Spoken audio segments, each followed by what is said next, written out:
हाँ जी, welcome back to the Brahmo series. हम फिर से प्रैक्टिस सेट 3 पे आ चुके हैं।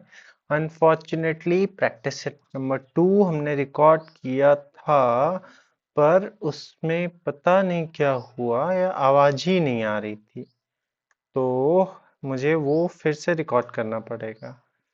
इसके लिए तब तक के लिए एडजस्ट करिए प्रैक्टिस सेट नंबर 3, जो कि एक प्रीवियस ईयर क्वेश्चन है। ओके, तो हम शुरू करने से पहले जल्दी से बता देते हैं कि ये जो सीरीज चल रही है 50-50 क्वेश्चंस चल रही है, और आपको मिक्स मिलेंगे, सेट्स मिलेंगे, मिक्स सेट मिलेंगे, और क्या बोलते हैं जो प्रीवियस ईयर पेपर्स हैं बीच बीच में, जैसे आज अपलोड कर रहे हैं प्रैक्टिस सेट 3 के नाम पे, उसी तरह अपलोड होता रहेगा। ओके, तो शुरू करते हैं बिना किसी टाइम वेस्ट किए। तो कुर्सी की पेटी बांध लीजिए, क्योंकि मौसम थोड़ा सा बिगड़ने वाला है। ठीक, चलो भाई, येलो से शुरुआत करते हैं ना। Yellow colour would be the suitable for, हाँ ठीक है। तो पूछा गया है what should be added to the sum of, मतलब इन दोनों का सम पहले करना है, टू गेट 512, मतलब 179.08 में इन दोनों का सम करना है। 7, इन दोनों का सम हमने कर लिया। चलो, ये हो गया 15, और ये carry 1, that is 2, that is 9, 199.25 इसका आ गया। ठीक, उसके बाद हमें क्या करना है, इन दोनों का सम निकल आया, इसमें क्या ऐड करें, यानी कि 199.25 में हम लोग क्या ऐड करें कि वो बन जाए 512 बन जाए। सिंपल सा क्वेश्चन है, कुछ भी नहीं करना है। 512 यहाँ पे ये है, आप माइनस कर दीजिए। ठीक, माइनस 199.25। अगर, चलो करते हैं, 0.00 करते हैं 199.25। ठीक, कैरी लेते हैं, यहाँ पे 10 आ जाएगा, फिर 10 में से 5 गया 5, फिर यहाँ पे क्या 9 बन जाएगा, 927 बन जाएगा, यहाँ पे 1 बन जाएगा, फिर से लेंगे तो 11 बन जाएगा, 11 में से 2 गया, 9 गया, 2 बचा, यहाँ पे 0 बन जाएगा, फिर इससे कैरी ले लेंगे, फिर यहाँ पे 10 बन जाएगा, 10 माइनस 9 1 बन जाएगा, यहाँ बचा 4, 4 में से 1 गया, बचा 312.75, 312.75। समझी, समझ गया होगे, बड़ा सिंपल सवाल है। क्वेश्चन नंबर 27 पे आते हैं। सीधा सीधा लिखा है 48% ऑफ अ नंबर इज 120। हाँ, ध्यान रखना कि ये जो पेपर करा रहा हूँ, ये इसी साल जो पेपर एग्जाम हुआ था उसी में पूछा गया था। ठीक है, कहीं विदेश से नहीं लेके आया हूँ। विदेश के जो पेपर रहेंगे बीच बीच में मिलते रहेंगे। ठीक है, आ जाओ इस पे। चलो, तो इसको थोड़ा सा साफ सफाई कर, नहीं साफ सफाई नहीं करते हैं, ऐसे लिखते हैं। लिखते हैं 48% ऑफ अ नंबर इज 120, यानी कि 48% of a number is 120। Wait a minute, ये हट भाई। 48% of a number, 48% of number, यानी कि उस नंबर को x मान लेते हैं, दैट इज 120। कितना आया, 120 आ गया। ठीक, 48% of a number is 120। Then पूछा गया है what is 170% of that number. तो सबसे पहले वो नंबर निकाल लें, कोई दिक्कत। तो इसको कैसे लिख सकते हैं, 48 अपॉन 100, परसेंटेज का मतलब ये होता, ऑफ का मतलब multiply, x is equals to इतना। तो बाकी सबको ये डिवाइड में है, उधर जाएगा क्या हो जाएगा, मल्टीप्लाई हो जाएगा। तो ये x इज इक्वल्स टू 120, ये डिवाइड था, इधर आके क्या हो जाएगा, मल्टीप्लाई हो जाएगा। ये 48 इधर मल्टीप्लाई में था, इधर आएगा क्या हो जाएगा, डिवाइड हो जाएगा। 12 4 जा 48, 12 1 जा 0 जा, 4 1 जा 4, 25 जार, ये कितना आ गया 250। x इज इक्वल टू कितना आया 250। अब पूछा गया है 250 का 117% कितना होगा। तो भाई साहब नोट करो 250 का 170% कितना होगा। तो जीरो जीरो गया, जीरो से जीरो गया, बचा 25 इंटू 1717। तो इसको करने के लिए बड़ा ही सिंपल है, ऐसे करते हैं। अगर टाइम बचाना हो, टाइम खोटी करना हो, तो आप लोग डायरेक्ट मल्टीप्लाई कर सकते हैं। तो ये हो जाएगा 250, फिर इसको इससे मल्टीप्लाई करेंगे तो भाई साहब कितना हो जाएगा 175 आई थिंक सो। हाँ 175। तो ये हो जाएगा 300। 300 यानी कि 425। क्या आंसर है 425। क्या ये बात समझे, समझ में आ गया होगा। अगला क्वेश्चन क्या कह रहा है, ध्यान से ढंग से सुनो। मैं देख लेता हूँ रिकॉर्डिंग चल रही, हाँ चल रही है, और मेरी आवाज भी आ रही होगी। नहीं आई तो आई डोंट नो, फिर से रिकॉर्ड करेंगे। A rectangular piece of land measures 700 by 500। मतलब एक रेक्टेंगुलर फील्ड है जो कि 700 मीटर इधर है। बाई का मतलब मल्टीप्लाई होता है, यानी कि उसको ब्रेथ मानते हैं। It is fence with 4 round of wire.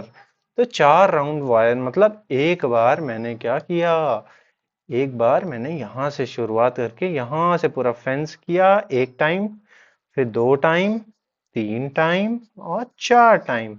4 time हमें इसे कवर करना है। तो बहुत प्यारा सा सॉल्यूशन हो जाएगा इसका, क्या कि तुमको सबसे पहले इसका पेरीमीटर निकालना पड़ेगा। तो अगर फॉर्मूला आता है तो बढ़िया बात है, 2l+b। अगर नहीं भी आता है तो उससे भी बढ़िया बात है। ये 700 है तो सामने वाला भी 700 होगा, ये कितना हो जाएगा 500 हो जाएगा। इन सबको ऐड कर लो, कितना हो जाएगा 1200 प्लस 1200 कितना 700 को 2 टाइम्स कर दो। दो दो बार है ना इधर ऊपर नीचे, सामने इसको 1000 कर दो, ये हो जाएगा 1400 प्लस 1000 इज इक्वल टू 2400। हो गया एक राउंड। ये कितना है 1 राउंड। तो 24 को अगर मैं 4 टाइम्स मल्टीप्लाई कर रहा हूं तो सर बताइए कितना आ जाएगा। 2400 को 4 टाइम्स मल्टीप्लाई करना है, मतलब 2400 मीटर को 4 टाइम्स मल्टीप्लाई करना है, कितना हो जाएगा। तो इसे डायरेक्ट आप लोग ऐसे ही जैसे बच्चे करते हैं ना मल्टीप्लाई, 24 को 4 से, 4 4 जा 16, 1 8 और 9 96, 9600 मीटर। क्या ये आ रहा है, हाँ आ रहा है। ठीक, शुरू करते हैं आगे। फिर 29 दिया गया है कि average of 15 12 17 x plus 5 x minus 1 22। कितने हैं हमारे पास नंबर 1 2 3 4 5 6। तो हमारे पास 6 नंबर हैं, तो एवरेज का हमें पता है सम अपॉन टोटल नंबर। क्या ये बात सभी को समझा दिया था, प्यार से समझ में आई होगी, पहले भी समझ चुके होंगे। तो एवरेज कितना दिया गया है 15, एवरेज ऑफ इतना इज 15। तो 15 इज इक्वल टू, सम करो भाई साहब। सम क्या है 15 plus 12 plus 17 plus x plus 5 plus x minus 1 और प्लस 22, इतना है। तो टोटल नंबर कितने हैं सर, टोटल नंबर हमने अभी काउंट किए थे 1 2 3 4 5 एंड 6। 6 बस इतना ही करना है। 15 इंटू 6 इज इक्वल्स टू, इन सबको ऐड कर लेना है 10 10 10 30 और 20, ये कितना हो गया 50 प्लस 5 प्लस 2 7 और ये 7 कितना हो गया 14। और यहाँ बचा हमारे पास 5 माइनस 1 क्या हो जाएगा 4 हो जाएगा, 4 प्लस 2 6। बस। और कितने x हैं, x प्लस x कितना होता है 2x होता है, बहुत अच्छी बात है। और जिसको करना है आराम से कर सकता है, बट हमें इसमें थोड़ा जल्दी जल्दी कैलकुलेशंस करनी पड़ती हैं। 64, ये 20 बन गया, ये दोनों 20 और ये 70, ये हो गया 70 प्लस 2x और ये बचा मेरे पास, ये प्लस है, इधर आएगा माइनस हो जाएगा, 90 माइनस 70 इज इक्वल्स टू 20। तो x is equals to 20/2, 1, that is 10। काम खत्म। x इज इक्वल्स टू 10 कहाँ गया, ये गया। ठीक, समझ में आई बात। अच्छा, चलो यहाँ पे नोट करना, 6 sectors of equal area formed by 3 diameters in a circle measuring an angle formed by 2 adjacent radii in each sector। चलो देखते हैं। चलो मैं एक सर्कल बना दे रहा हूं, बन गया सर्कल। उसको 6 इक्वल एरियाज में बांटना है। बहुत नोट करना, इक्वल लिखा है ना, तो मैं बहुत आसानी से कर सकता हूँ। एक ऐसे कर दिया, एक ऐसे कर दिया, और एक मैंने ऐसे कर दिए। ये 3 डायमीटर खींच दिए, 3 डायमीटर हमने खींच दिए। बहुत बहुत बहुत बहुत बहुत आसान। ठीक, तो हमें पता है कि एक लाइन के और आसपास, मतलब अराउंड, लाइन के आसपास अराउंड कितना रहता है। अगर मैं यहां से एंगल लेना स्टार्ट करूं, ये कंप्लीट एंगल कितना बनेगा, 360 डिग्री का एंगल बन जाएगा पूरा। तो अगर मैं इसको 6 पार्ट्स में बांट रहा हूं, तो मुझे एक पार्ट का एंगल पता चल जाएगा। अगर मैं उसको 6 पार्ट में बांट रहा हूं, तो मैं उसको एक पार्ट का एंगल मिल जाएगा। यानी कि 36 को अगर मैं 6 पार्ट्स में बांट रहा हूं, तो एक पार्ट्स का एंगल मुझे 360 डिवाइडेड बाई 6 आ जाएगा। नहीं, कितना आया, 60। तो यही तो पूछा गया है कि एक adjacent radii in each sector, मतलब एक रेडियस से दूसरे रेडियस के बीच का एंगल कितना होगा, 60। अगर तुमको फिर भी डाउट है तो ये ऐसे कर लो, 60 plus 60 plus 60 plus 60 plus 60 plus 60, इन तीनों को कैलकुलेट करोगे, तुम्हारा कितना आ जाएगा, 180 आ जाएगा। फिर 180 को डबल करो, 360 डिग्री पूरा कंप्लीट हो जाएगा। इसका मतलब 60 डिग्री हमारा एकदम सही है। ठीक, चलो क्वेश्चन नंबर 31, 31 नहीं, कुछ भी हो सकता है। चलो भाई शुरू करते हैं। ये देखते हैं, ये तो सिंपल बॉड मास का है। बॉड मास, तो बॉड मास जिसको नहीं पता है, bracket of division, multiplication, addition and subtraction. तो ये कुछ ऐसी प्यारी सी सुंदर सी इक्वेशन लिखी हुई है, तो हमें इसे ही सॉल्व करना है। सबसे पहले डिवाइड आता है, डिवाइड वाले के नीचे ऐसे लाइन बना लो। तो 32 इस डिवाइड वाले को अलग सॉल्व कर लो, क्या हो जाएगा, 4 4 जा 16। तो कितना यहाँ पे लिख देंगे, 4, फिर -2 इंटू 3। अब क्या आ रहा है भाई साहब, मल्टीप्लाई आ रहा है। तो मल्टीप्लाई के नीचे लाइन मार लो भाई। तो इसको अलग -2 इंटू 3 इसको सॉल्व करो, कितना आएगा, -6 आएगा। हाँ या ना, एक प्लस है एक माइनस है, तो माइनस ही तो बनेगा। एक गंदा बच्चा सबको गंदा कर रहा है। ठीक, ये है -6।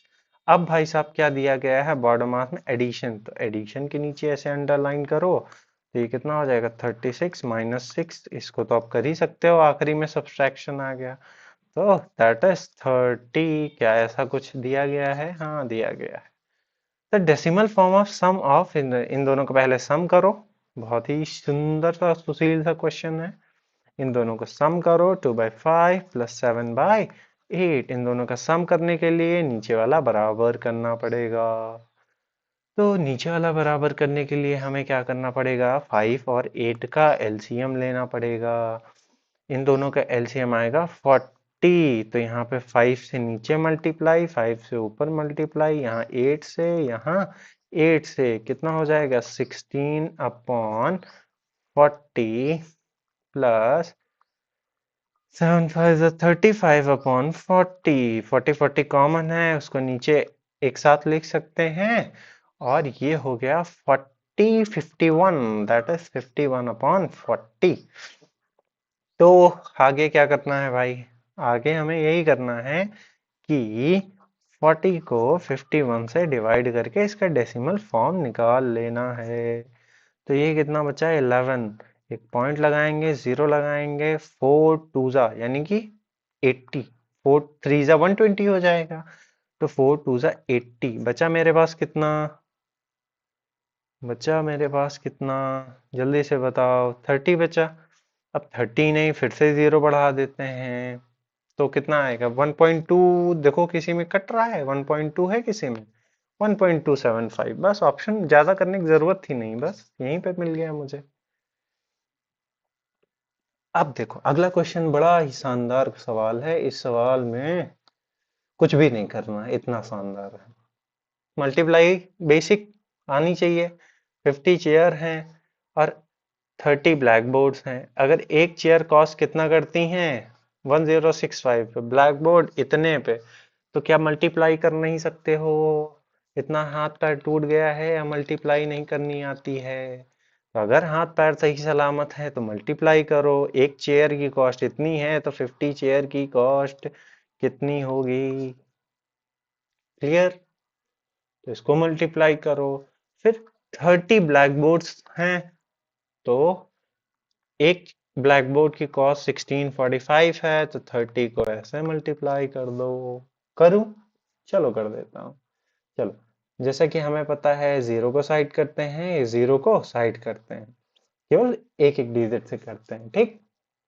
5 5 जार 25, यहाँ बचे 2, 5 6 जार 30, 32 3, 0 0 3, 5 1 जार 5।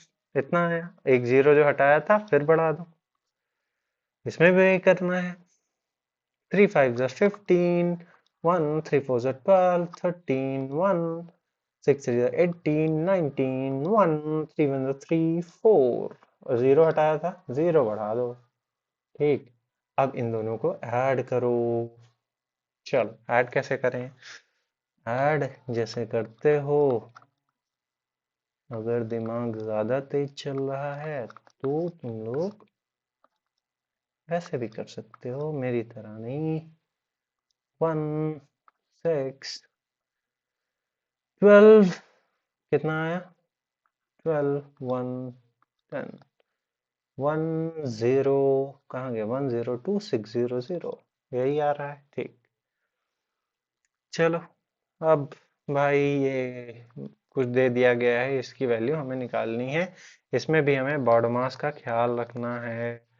बॉड मास से पीछा नहीं छुड़ाना है, ना छूटेगा।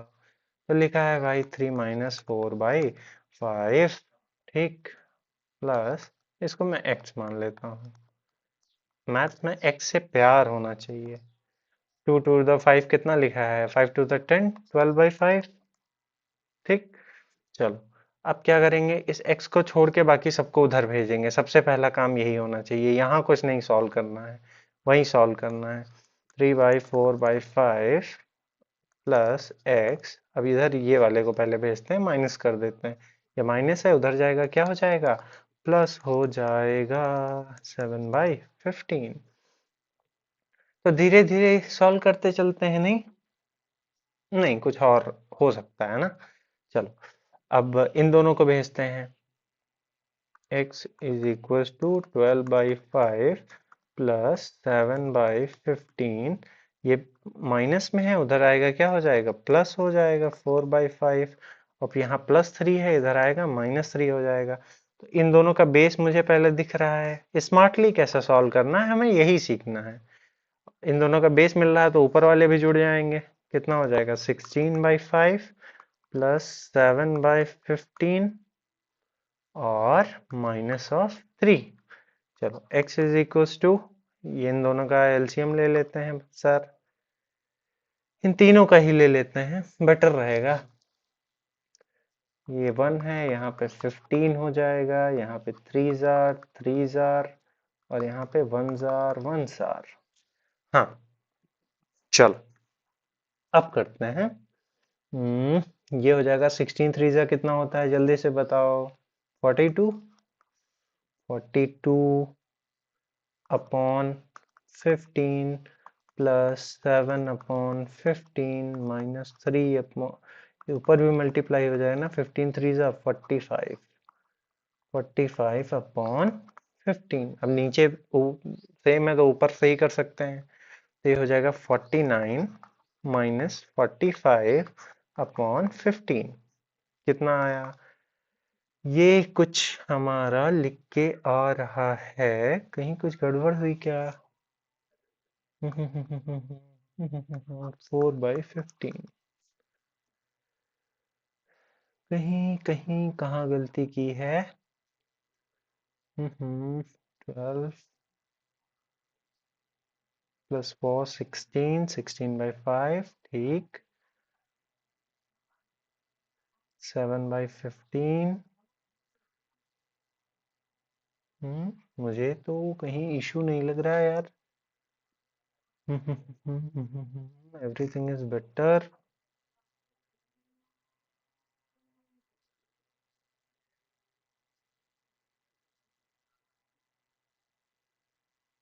7 1 15 3 45। ओ माय गॉड, सिंपल छोटी सी मिस्टेक।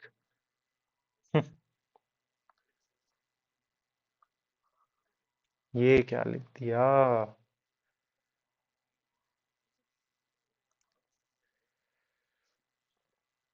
48, 16 3 कितना होता है? 48। तो 48 + 7 कितना हो जाएगा? 55। ये हो जाएगा 55। यहाँ पे बचेगा 10। तो हो जाएगा 10/15, यानी कि 5 2 10, 5 3 15, 2/3 will be the right answer।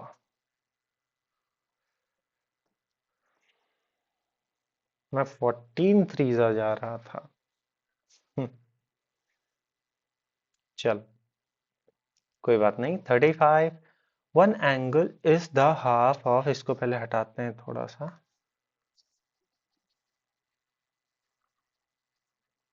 हाँ, इसको यहीं पे लिख लेते हैं 2/3। ठीक।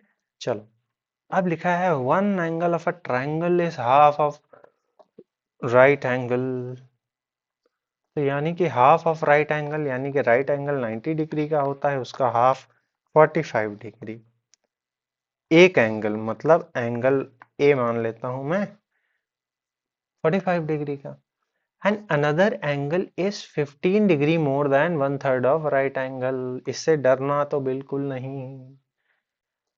तो पीछे से देखते हैं, 1/3 ऑफ राइट एंगल मतलब 1/3 ऑफ 90 कितना हो जाएगा? 30 degree. Simple. 30 degree another is 15 degree more than, मतलब इससे भी 15 डिग्री ज्यादा, यानी कि ये भी 45 डिग्री, एंगल बी भी 45 degree. The name of triangle based on it's side. ठीक है, तो हमें पता कराना है कि स्केलेन ट्राइंगल है या फिर आइसोसेलेस ट्राइंगल है या आइसोसेलेस राइट एंगल ट्राइंगल है। ये मैंने तुम लोग को बहुत अच्छे से याद होगा, पढ़ाया है। कैसे पढ़ाया है? मैंने बोला ऐसे कि एक एंगल जो है हमारा, एक एंगल मैं मान लेता हूँ, सपोज ये है 45 डिग्री और ये है 45 डिग्री।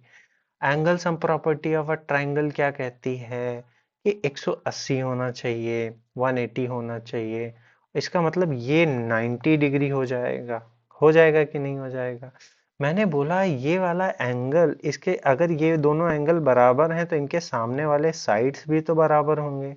तो ये आइसोसेलेस ट्राइंगल तो हो गया, हाँ या ना? और राइट ट्राइंगल भी है, तो ये आइसोसेलेस राइट ट्राइंगल हो जाएगा। आइसोसेलेस का मतलब दो साइड्स इक्वल।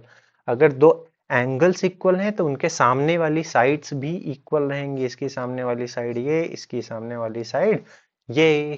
ठीक है, चलो। Arrange the following fraction in ascending order. तो इसके लिए हमें सबसे पहले क्या करना चाहिए?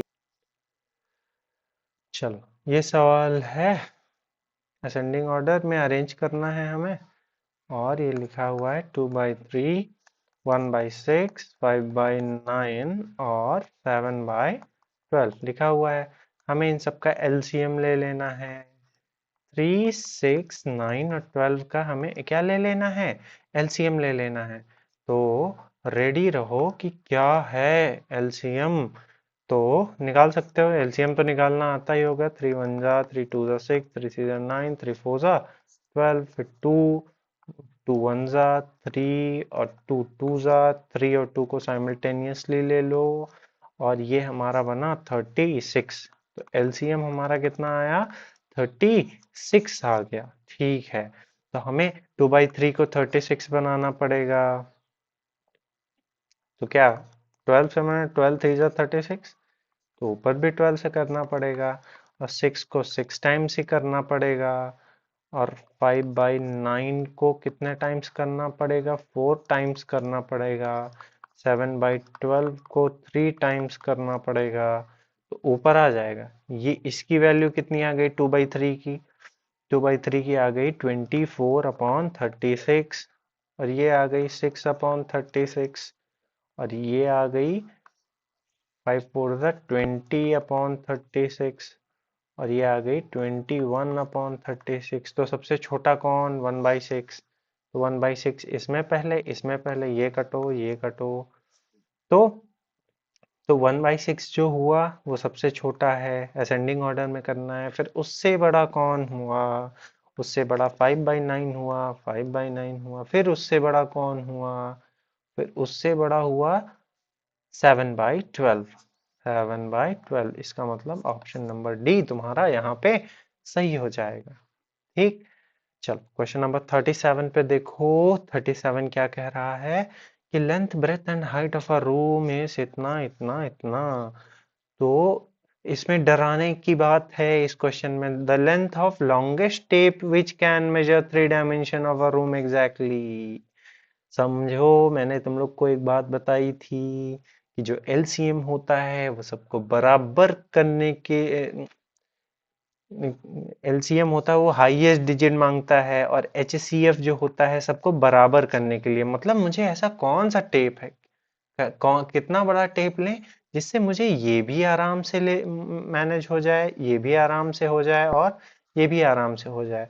तो हमें इन तीनों को नापने के लिए सबसे लॉन्गेस्ट टेप चाहिए। ठीक, अब वो लॉन्गेस्ट टेप कितना होगा उसके लिए हमें एचसीएफ निकालना पड़ेगा। तो 1050 750 और 425 के लिए हमें इनका क्या निकालना पड़ेगा? एचसीएफ निकालना पड़ेगा। तो 5 2 ज़ा 10, 1 ज़ा 0 ज़ार। ठीक, फिर ये हो जाएगा 5 1 ज़ार, फिर 5 5 ज़ार 0, 5 8 ज़ार एंड 5 5 ज़ार। ठीक, एक बार और 5 से कर लेते हैं। 5 4 ज़ार 2 ज़ार, 5 3 ज़ार, 5 1 ज़ार और ये उधर गया 3 30 17। अब क्या कोई नंबर है जो 17 इन सबको साथ में काट सकता? नहीं काट सकता है, तो 25 आ गया। इसका मतलब अगर मेरे पास 25 सेंटीमीटर का कोई टेप है तो मैं उसको इस पूरे रूम को नाप सकता हूँ, उसकी लेंथ ब्रेथ हाइट। मुझे टेप को कहीं छोटा बड़ा नहीं करना पड़ेगा। समझ गए? मुझे उतना ही टेप लगेगा कि 25 की टेबल में ये भी आ रहा है, 25 की ये भी आ रहा है, ये भी आ रहा है, तीनों लेंथ ब्रेथ और हाइट 25 की टेबल में आ रही हैं। तो मतलब फिक्स स्केल्स मुझे पता चल जाएंगी। ठीक, कभी कभी सवाल कभी पूछ लेगा कि कितने कितने टेप्स लगेंगे उसके लेंथ को नापने के लिए। मतलब कितनी बार उस स्केल को हमें रखना पड़ेगा लेंथ को नापने के लिए। तो हमें सीधा सीधा कुछ नहीं करना है, हमें सीधा सीधा 25 से डिवाइड कर देना है।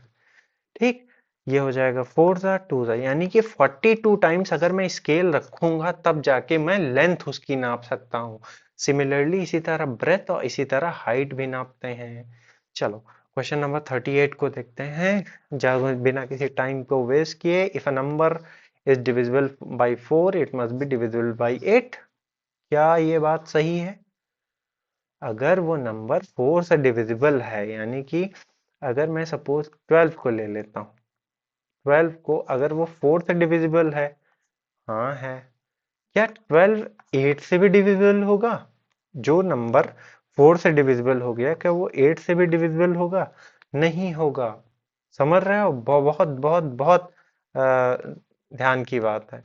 अब समझो, अगर 4 की टेबल में अगर 20 को मैं 4 से डिवाइड कर दे रहा हूँ, 4 1 ज़ा 4 5 ज़ा, लेकिन क्या 28 से कट जाएगा? नहीं कटेगा। तो पहला जो हमारा है ऑप्शन गलत है।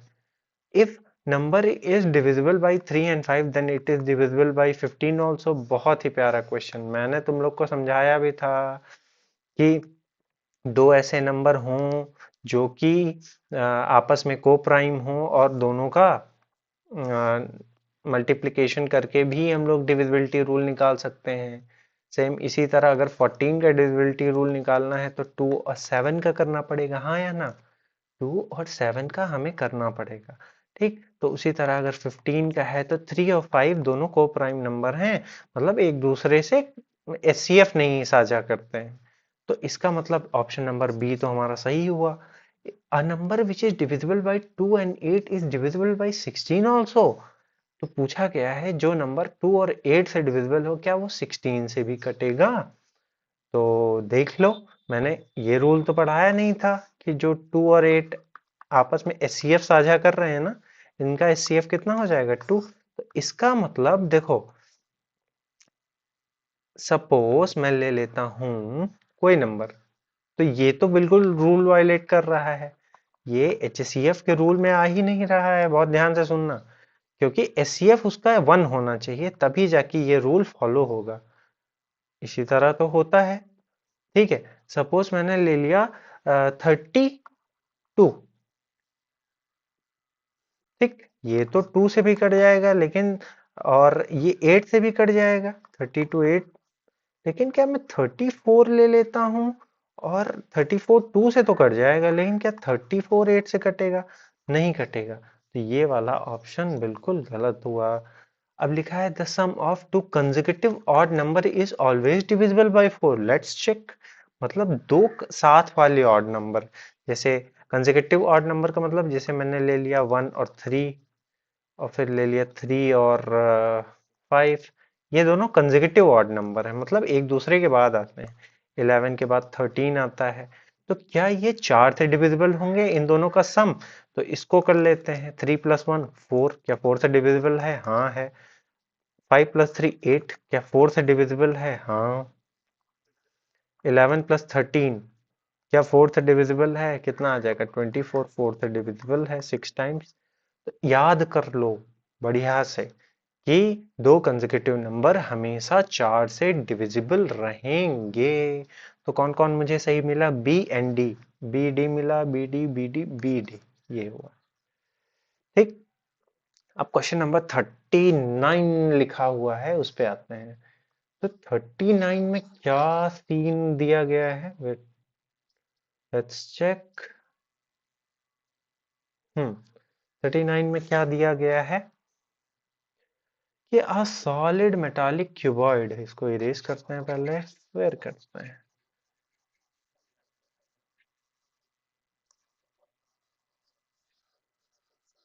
समझ में आ गया बच्चों? आई होप तो आ गया होगा यार।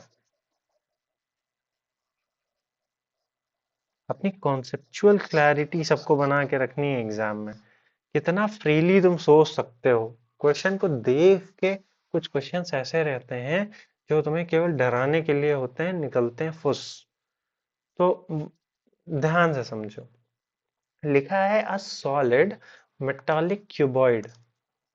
A solid metallic cuboid of length 9 centimetre, width इसकी दी गई है 8 सेंटीमीटर, मतलब लेंथ उसकी दी गई है 9 सेंटीमीटर, ब्रेथ उसकी दी गई है 8 सेंटीमीटर, और हाइट हमें पता नहीं है।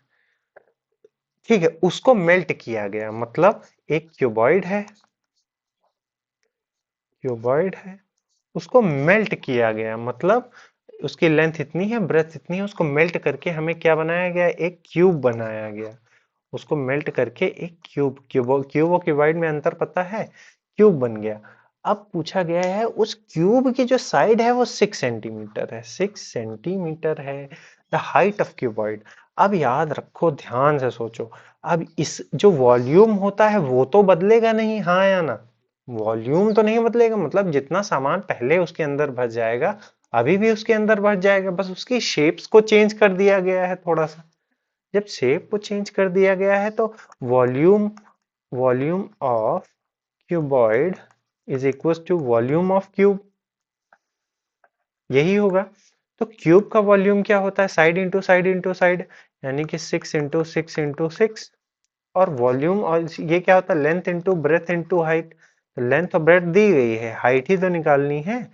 लेंथ और ब्रेथ दी गई है, हाइट निकालनी है। ये 6 इंटू 6 इंटू 6 है ही, तो हाइट को इधर छोड़ो, बाकी ये दोनों मल्टीप्लाई में है, उधर जाएंगे क्या हो जाएंगे, डिवाइड हो जाएंगे। तो एक 9 एक 8 नीचे आ जाएगा, तो हाइट ऐसे निकल आएगी।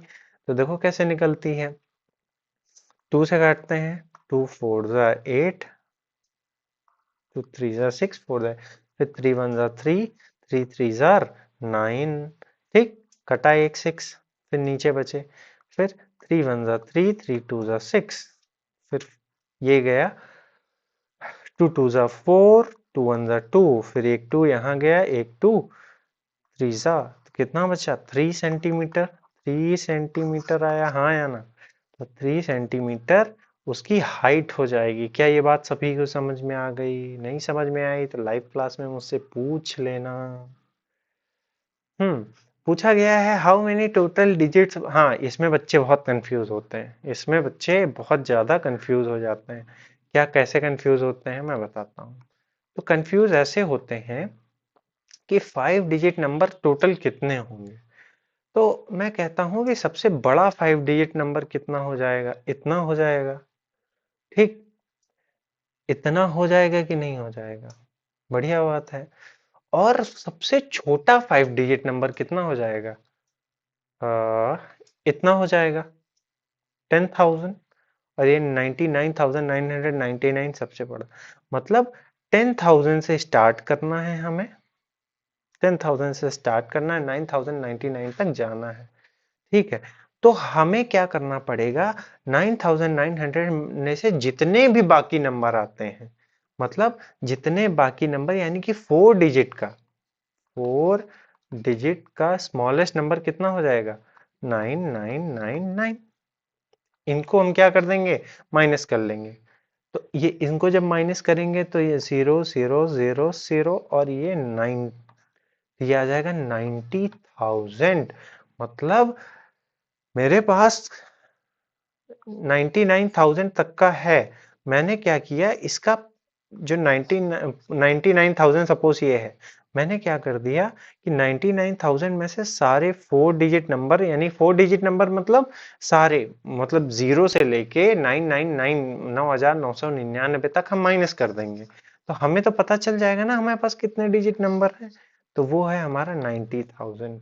बहुत से बच्चे ऐसी गलती करते हैं 89,999, जो कि बिल्कुल गलत होती है। ठीक है, वहां पे हमें नहीं जाना है। सब लोग क्या कर देते हैं, सिखा तो देते हैं कि 999 को 10,000 से माइनस करना, लेकिन ये गलत तरीका होगा। ये भी तो माइनस हुआ जा रहा है, ये खुद भी तो माइनस हुआ जा रहा है। अगर कर रहे हो तो +1 भी कर सकते हो, +1, तो ये वाला नंबर भी जुड़ जाएगा, क्योंकि ये कोई नंबर नहीं है, ये भी तो 5 डिजिट नंबर है, इसको भी तो इंक्लूड करोगे, हाँ या ना। तो वही 9,000 तुम्हारा आंसर। छोटा सा क्वेश्चन है, इसमें समझो, एल का मतलब 50 होता है, ऐड करते चले जाओ। 50 20 कितना हो जाएगा, 70, और ये कितना हो जाएगा, 79 हो जाएगा। और ये एक्स एक्स का मतलब 30, आई एक्स का मतलब 9, ये हो जाएगा 39 हो जाएगा। तो अगर हम इसको माइनस करेंगे तो एक में 0 आ जाएगा, एक में 40 आ जाएगा। तो हमें पता करना है 40 किस में आएगा। ये तो 29 लिखा हुआ है, ठीक है, ये तो कुछ ज्यादा ही लिखा हुआ है, 109। ये कितना लिखा हुआ है,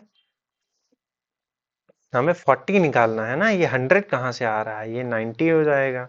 ये कितना है, एल 50 है, एल 10 है। अगर छोटा नंबर आगे है, बड़ा नंबर पीछे है, तो क्या हो जाएगा, माइनस हो जाएगा। तो 50 -10 is equal to 40। Clear, I hope so. चलो, a car run with the speed of इतना, how far it will travel in 180 minute. इसमें कुछ दिमाग का ही नहीं लगाना है, मैंने तुम लोग को एक तरीका समझाया है ना, कि 180 मिनट का मतलब क्या हुआ, 60 मिनट 60 मिनट 60 मिनट। ठीक, ये 1 आवर 1 आवर 1 आवर, टोटल कितना हो गया, 3 आवर्स हो गया। अगर जिसको ऐसे करने में दिक्कत है तो 180 को तुम लोग 60 से डिवाइड कर दो, तब तुम्हें पता चल जाएगा मिनट को उसमें बदलने के लिए आवर में, तो 6 3 18, तभी भी 3 आवर्स हो गया। तो मतलब 60 बहुत ही सिंपल क्वेश्चन है, मैंने तुम लोग को इस पे बहुत ध्यान दिलाया है और बहुत ज्यादा प्रैक्टिस कराई है इसकी, कि 65 किलोमीटर पर आवर का मतलब 65 किलोमीटर वो 1 आवर में चलता है। तो 2 घंटे में कितना चलेगा? तो 2 घंटे में भाई साहब 2 आवर्स में कितना चलेगा? 130 किलोमीटर। और 3 आवर्स में कितना चलेगा? 3 आवर्स में कितना चलेगा? इसमें 60 ऐड कर दो, 195 किलोमीटर। क्लियर, बिना किसी फॉर्मूला, बिना किसी लॉजिक से। अगर फॉर्मूला आता है तो speed is equal to distance upon time करना है तुम्हें। और टाइम, स्पीड कितनी दी गई है? 64। टाइम हमें दिया गया है 3 आवर्स, डिस्टेंस हमें पता नहीं है, तो क्रॉस मल्टीप्लाई कर सकते हैं। Distance is equal to 65 into 3, ये हो जाएगा 195 किलोमीटर। ये भी फॉर्मूले से हो गया और लॉजिक से मैंने बता ही दिया है। ठीक, अब देखो 446 का, यानी कि 446 का, तो हमें अब पता है आई का मतलब क्या होता है 1, वी का मतलब 5, एक्स का मतलब 10, और एल का मतलब 50, सी का मतलब 100, और डी का मतलब 500 होता है, और एम का मतलब 1000 होता है। ठीक, अब इसमें हमें 446 निकालना है। तो भाई डी क्या है? 500। और सी क्या है? सी क्या है? सी है 100। प्लस हो जाएगा क्योंकि बड़े से छोटा जा रहा है तो प्लस होता रहेगा। एक्सएल, अब देखो एल बड़ा है छोटा है, कितना हो जाएगा 40, और ये हो जाएगा 6। तो ये कितना आ रहा है? 646 आ रहा है, तो इसका मतलब ये तो गड़बड़ हो गया भाई। ये क्या लिखा हुआ है? सी डी लिखा हुआ है। सी का मतलब क्या? 100, मतलब छोटा पहले आ गया, और डी का मतलब 500, तो इसका मतलब ये आपस में क्या हो जाएंगे? सब्ट्रैक्ट हो जाएंगे। तो ये हो जाएगा 400, और एक्सएल कितना हो जाएगा? 40 हो जाएगा, और ये कितना हो जाएगा? 446 ऐसे आ जाएगा। अगला क्वेश्चन ये भी सिंपल सा है, इसको समझो। 5/7 part of a book in 5 hours, मतलब 5/7 पार्ट कितना खत्म करती है? 5 आवर में। तो 1 आवर में करने के लिए ये क्या हो जाएगा? इससे डिवाइड हो जाएगा। बड़ा ही सिंपल है, ज्यादा इसमें कुछ दिमाग का ही नहीं लगाना है। ये ये 1 इंटू 5 था, ये 5 इंटू 1 था, तो 1 आवर का निकालना है, तो 1 को इधर छोड़ो, 5 को नीचे फेंक दो। कितना हो गया? 5 से 5 कटा, तो 1 आवर में वो कितना रीड करती है? 1/7 पार्ट ऑफ द बुक। क्या ये बात सभी को समझ में आई? तो पूछा गया है 2 आवर्स में कितना करेगी, तो इसको 2 से मल्टीप्लाई करो, इसको भी 2 से मल्टीप्लाई करो, तो 2/7 will be the right answer. क्या ये बात समझे? आई होप सो समझ के आए होगे। चलो थोड़ा प्रॉपर्टीज पे क्वेश्चंस आ गए हैं। अब प्रॉपर्टी की क्वेश्चन कैसे कर रही हैं? स्टेटमेंट दिया गया है, statement 1, statement 2, the diagonal of a square are equal in length. देखो स्क्वायर की अगर प्रॉपर्टी पता है तो हमें पता होगा कि डायगोनल्स जो होते हैं ऑब्वियसली स्क्वायर के बराबर होते हैं, मतलब डियागोनल आर इक्वल। और इसमें क्या होता है? Sides are equal. और तीसरा क्या होता है कि ये डायगोनल्स आपस में परपेंडिकुलर होते हैं, मतलब राइट एंगल ट्राइंगल, मतलब राइट एंगल बनाते हैं। ये राइट एंगल मतलब डायगोनल्स आर परपेंडिकुलर, मतलब ये दोनों एक दूसरे को जब इंटरसेक्ट करते हैं तो 90 90 90 90 4 बनाते हैं आपस में। तो पहला स्टेटमेंट तो हमारा बिल्कुल सही निकला, पहला स्टेटमेंट हमारा बिल्कुल सही निकला। दूसरा वाला देखते हैं। दूसरा वाला जब देखते हैं, the diagonal of a rhombus are equal in length and are perpendicular to each other. तो चलो रोम्बस देख लेते हैं। रोम्बस मैंने क्या बताया था तुम लोगों को? जब किसी स्क्वायर को एक लात मारते हैं तो वो रोम्बस बन जाता है। रोम्बस बना दिया हमने। क्या बोला गया है? Diagonals of rhombus are equal. तो इस चीज में कॉन्ट्राडिक्ट होता है, नॉट जनरली। नॉट जनरली मतलब ये हमेशा मतलब इक्वल नहीं रहते हैं, मतलब इसके जो डायगोनल हैं नॉट जनरली इक्वल, मतलब नहीं भी रहते हैं, हो भी सकते हैं, लेकिन इसमें लिखा है आर इक्वल इन लेंथ, मतलब लिखा है कि है। तो अब यहाँ पे तो ऐसा नहीं लिखा है ना कि ऑलवेज क्या बोलते हैं, कभी कभी इक्वल हो जाते हैं, इसमें लिखा है हमेशा इक्वल रहते हैं। तो इसमें तो रोम्बस में तो इक्वल रहते नहीं, साइड्स बराबर रहती हैं, लेकिन डायगोनल इक्वल्स नहीं रहते हैं, ठीक। लेकिन हाँ एक बात याद कर लेना, ये परपेंडिकुलर होते हैं, मतलब ये वाला पार्ट सही है लेकिन ये वाला पार्ट सही है, लेकिन अगर इसमें ये लिखा होता है समटाइम्स इक्वल, समटाइम्स इक्वल, तो दोनों स्टेटमेंट सही हो जाते हैं। अभी के लिए हमारे पास पहला ही स्टेटमेंट सही है, दूसरा है केवल वैल्यू पुट करना है और आंसर देना है। तो वैल्यू पुट करने और आंसर देने में हमसे उस्ताद कोई है नहीं, हो सकता। तो लिखा है ए की जगह 5 रखो, बी की जगह 15 रखो, और ऐसे कुछ करो, फिर 15 अपॉन जहां जहां ए बी की वैल्यू रखते चले जाओ। ये 15 माइनस 10 5 हो गया। तो काटते पीटते चलो, तो ये है 1/3 प्लस 1, और ये हो जाएगा 5 1 जार 3 जार 3 यहाँ पे चिपक जाएगा प्लस 5। अब ये अंदर मल्टीप्लाई हो जाएगा इससे फिर इससे, तो 1/3 इंटू 3 प्लस 1 इंटू 3, एक 3 से एक 3 मेरा गया, ठीक, एक 3 से एक 3 मेरा गया, तो ये कितना हुआ हमारा 1, और ये हुआ हमारा 3, तो 1 प्लस 3 और ये प्लस 5 कितना 9, नहीं, कहाँ इश्यूज, b/8 3, ये है 5/15 1/3, तो 1/3 से 3 कटा, ये 3, ये हो गया 314, और b माइनस से 5, 53819 आंसर आ रहा है। ऐसा कैसे हो सकता है, ऐसा कैसे हो सकता है कि हमारा ये गलत हो सके।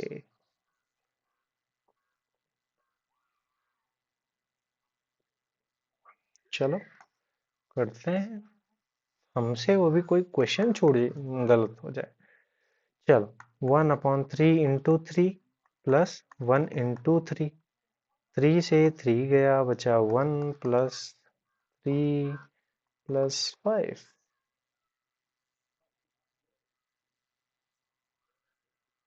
अगेन नहीं, यहाँ पे 15 माइनस 5, यहाँ 10 होगा, कितना होगा 10 होगा, b माइनस ए कितना हो जाएगा 15 माइनस 5 कितना हो जाएगा भाई साहब, 15 माइनस 5 10 हो जाएगा, तो ये 10 और ये 14।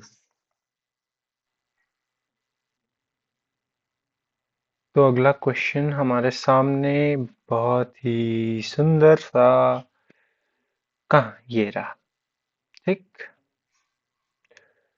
तो इस क्वेश्चन में क्या कहा गया है कि एक वुमेन है, ये मतलब एक औरत है, औरत है वो तो पता ही है होगा, चलो एक औरत है जिसने क्या किया है, उसने पोटैटोज खरीदे हैं, कितना 5 kg 640 ग्राम्स, ओके।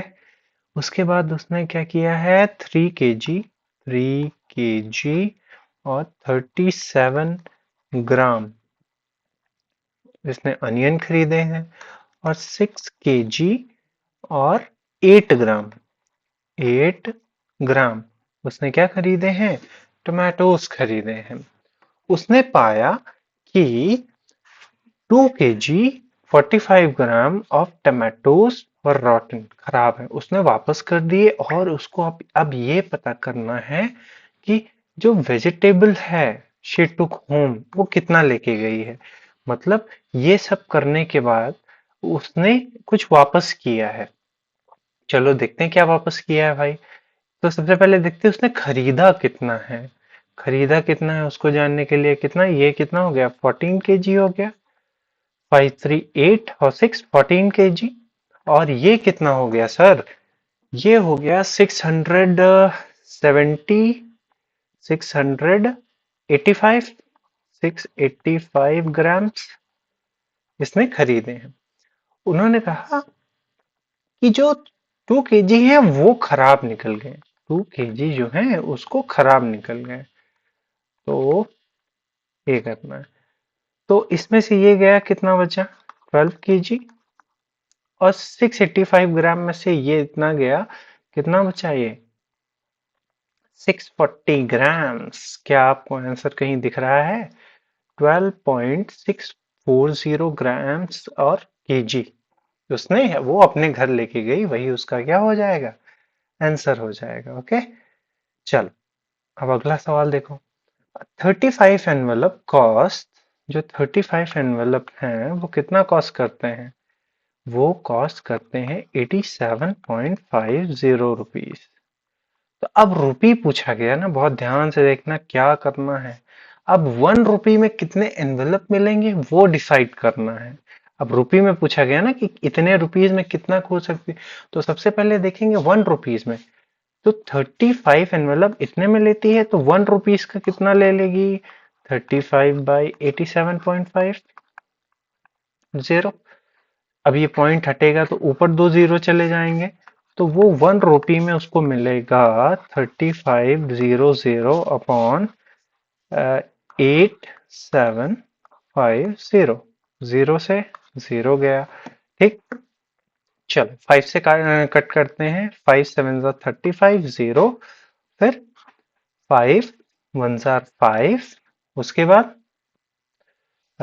5 7 35, फिर 5 5 25, फिर आ गया कितना, 70/175। फिर से 5 से काटते हैं, 5 1 5, 5 4 20, 5 3 15, 5 5 25, कितना हो गया, 14/35 हो गया।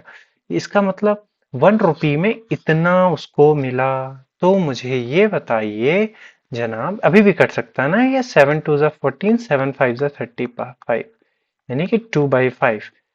कितना आया ये, 1 रुपी में, 1 रुपी में कितना एनवेलप उसको मिला, 2/5। तो ये बताओ 730 रुपीज में, मतलब इसमें 730 का मल्टीप्लाई कर देंगे तो इसमें भी 730 का मल्टीप्लाई करना पड़ेगा। तो निकाल लेते हैं, 5 1 5, ठीक है, 5 1 5, दो उधर गए, 5 4 20, 5 6 30, कितना, 146 × 2 करो भाई साहब, ये हो गया 292। यही आंसर, इतने एनवेलप सो मिल जाएंगे उसको। समझ गए सभी लोग? आई होप सो। चलो 49, हाँ ये क्वेश्चन है, ठीक ठाक समझने लायक है, कुछ नहीं है, ठीक है। अब ये क्या है, 25 40 60, क्या लिखा हुआ है, 25 40 60, तीन तरह के दिए गए हैं। उनको, ऐसा कौन सा नंबर है जब हम उससे इन नंबर, मतलब ऐसा कौन सा नंबर है, यहाँ पे एक ऐसा कोई नंबर होना चाहिए भाई, तो उससे जब हम इन इन तीनों को डिवाइड करें तो हमारा क्या आ जाना चाहिए, रिमाइंडर हमारा 9 आना चाहिए, रिमाइंडर 9 आना चाहिए। तो रिमाइंडर 9 का मतलब 9 ज्यादा है उसके पास, 9 ज्यादा है। तो हम एक काम करें, एलसीएम ले लें इन सबका। चलो ले लेते हैं, 25 40 60 इन सबका हमने क्या ले लिया, एलसीएम ले लिया। चलो 5 से लेते हैं, 5 8 1, फिर ये कितना हो जाएगा, 2 टाइम्स चला जाएगा। फिर आगे ले लेते हैं, फिर 4 ले लेते हैं, 4 4 2 8, 4 3 12। अब 5 2 3 तीनों लाइन में लग जाएंगे, 5 2 3, ठीक। अब इनका एलसीएम कितना आ गया भाई, 5 4 20, 25 100, 100 200, 200 3 600। तो 600 क्या आ गया हमारा, एलसीएम आ गया, हाँ या ना। तो इसका मतलब 600 वो नंबर है जो इन सबको काट देगा, इन सबको प्रॉपरली डिवाइड कर देगा। लेकिन रिमाइंडर भी तो है, सब में रिमाइंडर आ रहा है क्या, 9। तो इसका मतलब अगर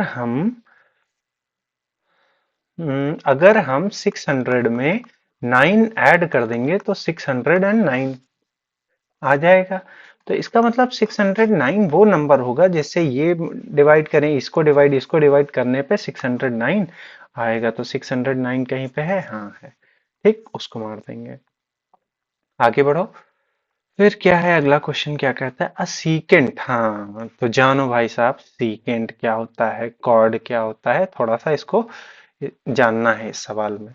चलो, एक सर्कल होता है, ठीक, एक सर्कल होता है, जब उससे कोई लाइन पास करती है, मतलब एक लाइन पास करती है जो सर्कल को दो पार्ट्स में कट करती है, मतलब दो जगह कट करती है, तो उसको हम क्या बोलते हैं, सीकेंट बोलते हैं, ठीक।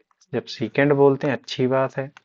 अच्छा, एक लाइन जो सर्कल को दो एंड पॉइंट से कट करती है, ध्यान से सुनना, मतलब ये ऊपर लाइन मतलब निकल गई है सर्कल के अंदर से। लेकिन कॉर्ड क्या होता है, कॉर्ड होता है कि एंड पॉइंट टू एंड, मतलब सर्कल के एक पॉइंट से दूसरे पॉइंट पे। उसी तरह कॉर्ड एक डायमीटर, जानते हो डायमीटर, वो कॉर्ड है जो, diameter is the longest chord, diameter is the longest chord, ठीक। तो वो कॉर्ड होता है सीकेंट। और टेंजेंट क्या होता है, मतलब सर्कल के एक पॉइंट से कोई चीज निकल रही है, उसको हम क्या बोलते हैं, टेंजेंट बोलते हैं। ये पूछा नहीं जाएगा, अपर ऊपर की क्लास की चीजें, टेंजेंट।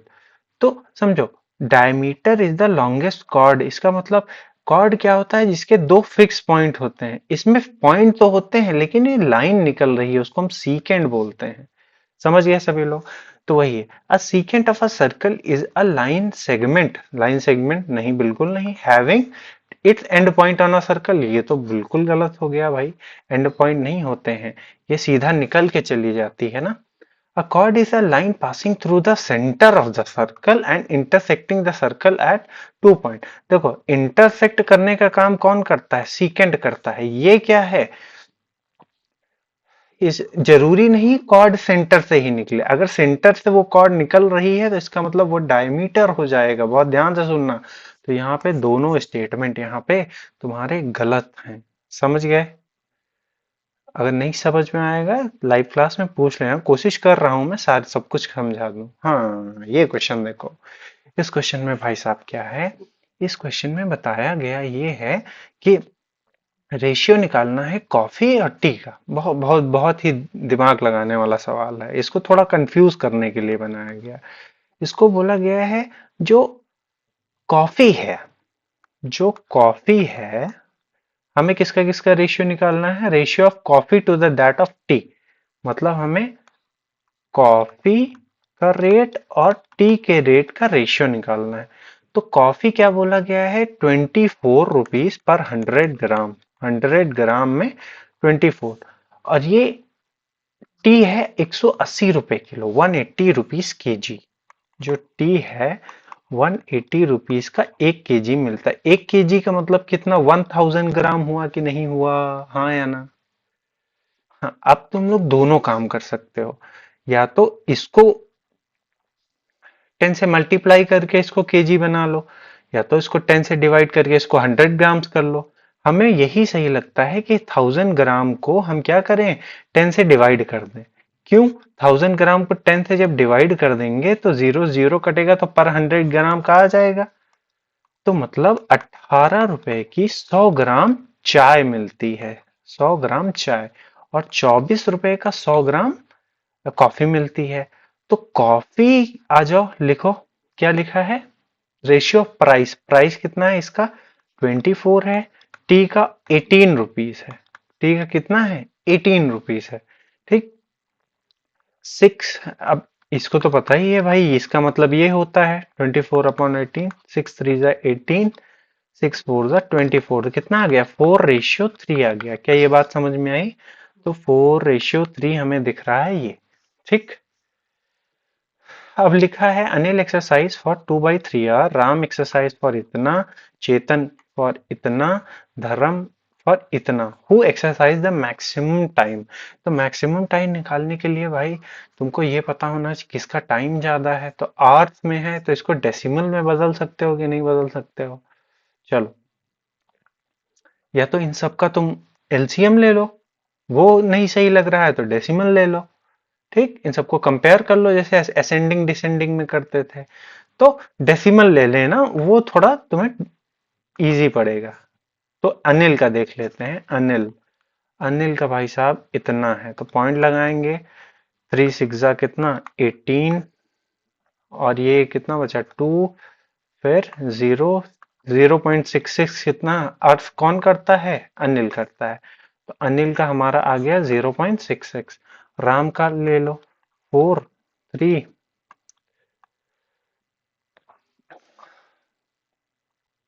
7 सा 28, 2, फिर यहाँ 0, 4 5 सा, राम का कितना आ गया 0.7 आ गया राम का, इतना घंटा करता है। और 1/5, ये कौन है, चेतन।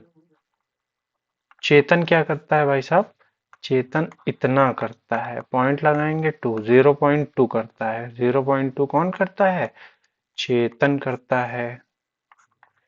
चेतन, फिर कौन बचा, धर्म। धर्म क्या क्या है 6, 5, पॉइंट लगा देंगे। फिर आ जाओ 6 8, सॉरी 8 जा 48, यहाँ बचा 2, 0, 3, 8.3, 0.83। तो ये कौन थे भाई साहब, धर्म। सबसे ज्यादा देर तक किसने की है, 0.66 वाले ने की, 0.75 या 0.2 या फिर 0.8। तो धर्म ने सबसे ज्यादा किया है, तो धर्म कंसिडर्ड एज द मैक्सिमम। ठीक, ऐसा भी निकाल सकते हो, कई तरीके हैं निकालने के। मैथ्स एक चौराहा है, बस यही समझना, उसको कई तरीके से सॉल्व किया जा सकता है। ठीक, तो ये भाई साहब अगला सवाल आ गया तुम्हारे सामने और इसको सॉल्व करते हैं। तो इसको क्या क्या कैसे करेंगे कि the areas of square and rectangle are equal, यानी कि जो रेक्टेंगल का एरिया है और जो स्क्वायर का एरिया है, दोनों के एरिया जो हैं बराबर हैं। बहुत अच्छी बात है। मतलब इसका एरिया क्या होता है, लेंथ इंटू ब्रेथ होता है, और इसका क्या होता है, साइड स्क्वायर होता है, हाँ या ना। If the side of square is 30 centimetre, तो मतलब 30 का स्क्वायर हो जाएगा, और लेंथ टू ब्रेथ क्या हो जाएगी।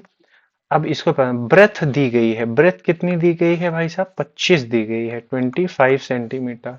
तो मुझे लेंथ निकालनी है, के अंदर लेंथ ऑफ रेक्टेंगल पूछा गया है भाई। तो लेंथ निकालने के लिए लेंथ को इधर छोड़ो, बाकी सब उधर भेजो, लेंथ को उधर भेजो। ये लिखा क्या, 30 × 30/25 लिखा है।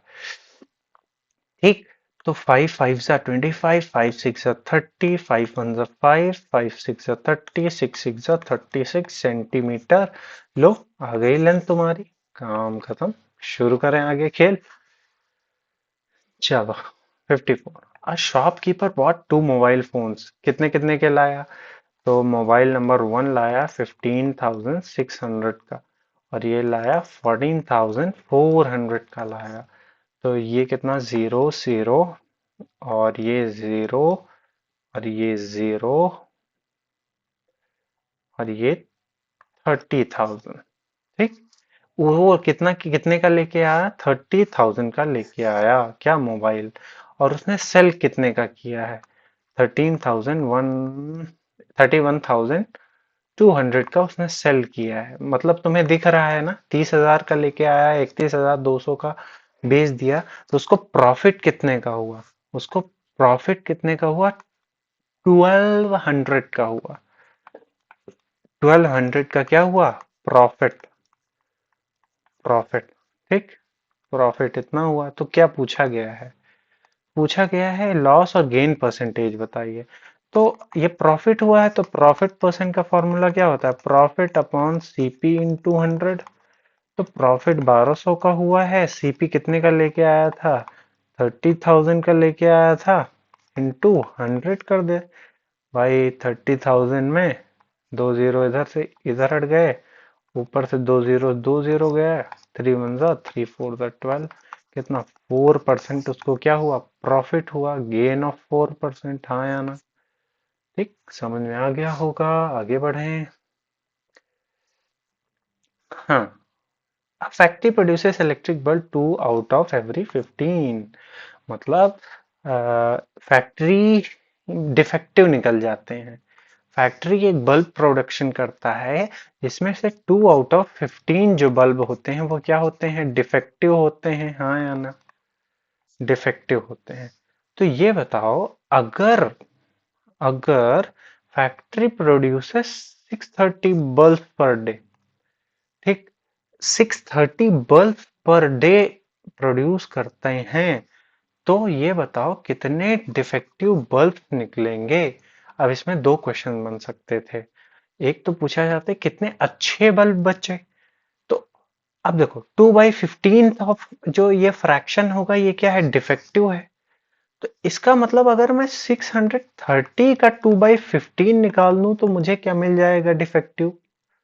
बहुत बहुत सोचने वाला सवाल है, सोचो।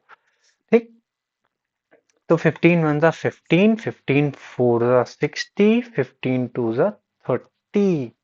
ठीक, ये कितना हो जाएगा? 84। तो 84 बल्ब ऐसे हैं जो कि डिफेक्टिव हैं। अगर पूछा जाए अच्छे बल्ब कितने हैं, तो 630 में से इतना माइनस कर दो। ठीक, चलो ये वाला क्वेश्चन है थोड़ा सा ध्यान देने योग्य और आसान है। ये पुराने साल का पेपर, ये पेपर ज्यादा टफ नहीं बनाते हैं, बट वहां पे जाके बच्चों को पता नहीं क्या हो जाता है, क्या करके आते हैं, समझ में नहीं आता है। ठीक है, तो पूछा गया है x प्लस वाई की वैल्यू बताओ। अच्छा, वर्टिकली अपोजिट एंगल कौन सा हुआ? एंगल मैंने क्या बताया था, जब लाइन आपस में इंटरसेक्ट करती हैं तो ये वाला एंगल और ये वाला एंगल आपस में बराबर होता है। ये एंगल और ये एंगल आपस में बराबर होते हैं। ठीक, तो वर्टिकली अपोजिट एंगल में तो ये 75 डिग्री है, तो ये भी 75 डिग्री हो जाएगा कि नहीं हो जाएगा? दो सीधी लाइन इंटरसेक्ट कर रही है ना। तो y की वैल्यू तो हमें पता चल गई, कितनी है? 75 डिग्री। फिर उसके बाद x की वैल्यू निकालनी है। देखो ये वाली लाइन सबको दिख रही है, ये वाली। अब इस वाली लाइन पे अगर मैं पूरा ये स्ट्रेट लाइन का एंगल बनाऊं, कितना? 180 डिग्री का बनेगा। हाँ या ना? तो क्या मैं करूं, 180 डिग्री मतलब 75 plus 42 plus x is equal to 180 degree. तो x की वैल्यू निकल आएगी। इन दोनों को उधर, इन दोनों को प्लस करके उधर माइनस कर दो भाई। वो दोनों उधर है, इन दोनों को प्लस करोगे कितना बनेगा? ये ये बनेगा 100, 107। 107 ही तो बनेंगे। क्यों? 70, 40, 110 और 117, सॉरी 117 बनेगा। तो अगर 117 बनेगा तो हमारा कितना बचा? 63 बचा। 63 x इज इक्वल टू, हमें पूछा क्या गया? x प्लस वाई पूछा गया, तो x 63 आ गया। ये दोनों x प्लस वाई निकालना है, ये 8 हो गया, ये 15 हो गया। सॉरी 13 हो गया। 138। कितना? 138। क्लियर? छोटा सा क्वेश्चन था, हो गया।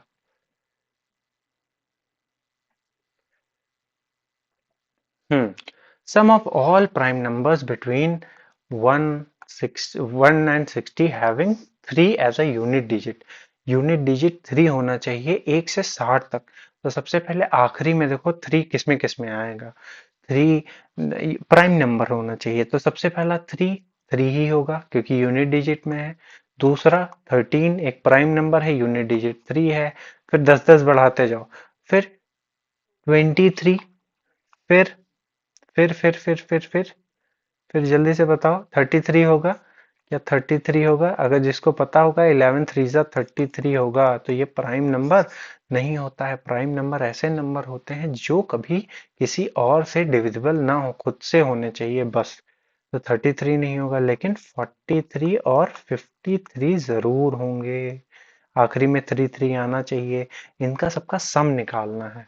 तो मैंने तरीका तो तुम लोग को बताया ही है। जिन किसी को याद है वो अच्छी बात है, नहीं याद है तो समस्या हो सकती है। ठीक है, देखो याद करो पहले टेंस प्लेस का। 50 प्लस 40 90, 90 टू 110, 120, 120 टेंस प्लेस के सारे खत्म। फिर ये इधर करो 3 प्लस 3 प्लस 3 9 और ये 12 और फिर ये 3 15। इसका मतलब 135 इन सबका सम आ रहा है। अच्छी बात है। चलो अगला देखते हैं। A line has two end point. मैंने बताया था लाइन का कोई एंड पॉइंट नहीं होता है। लाइन का जो पार्ट अगर काट के मैं थोड़ा दूर कर दूं तो ये क्या होता है, लाइन सेगमेंट बन जाता है। और ये लाइन है, लाइन इनफाइनाइट भगती है।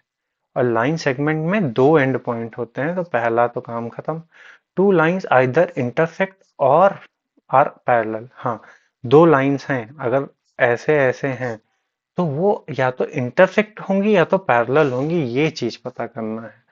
ठीक है, चलो मैं कोई भी दो लाइन ले लेता हूँ। सपोज ये दो लाइन है, मैंने ले लिया।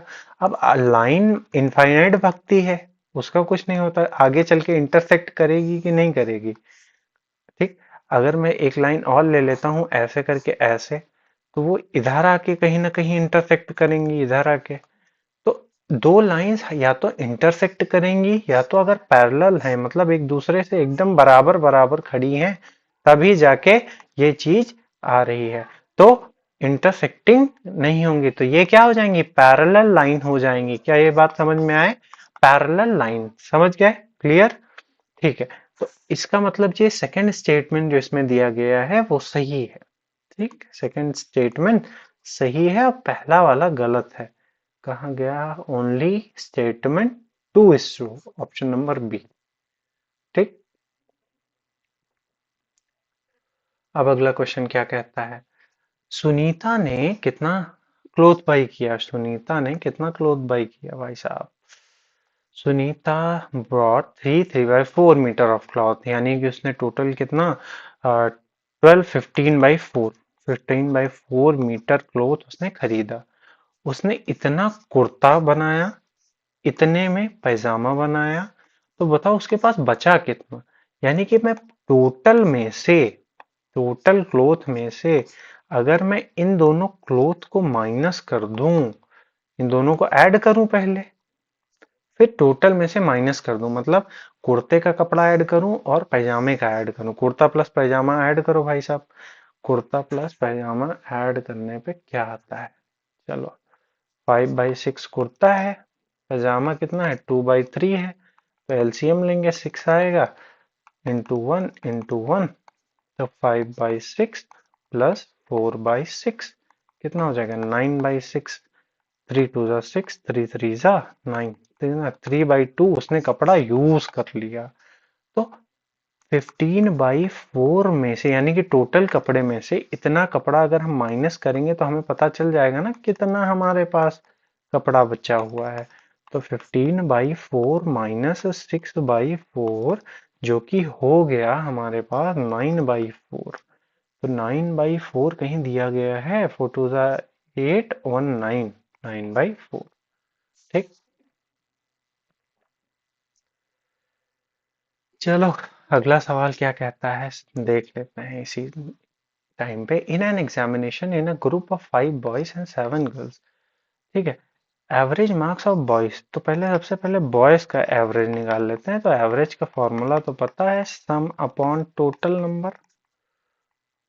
ठीक, तो average marks of boys is 12, तो मतलब एवरेज इनका 12 है, सम हमें पता नहीं है, और टोटल नंबर ऑफ बॉयज कितने हैं 5।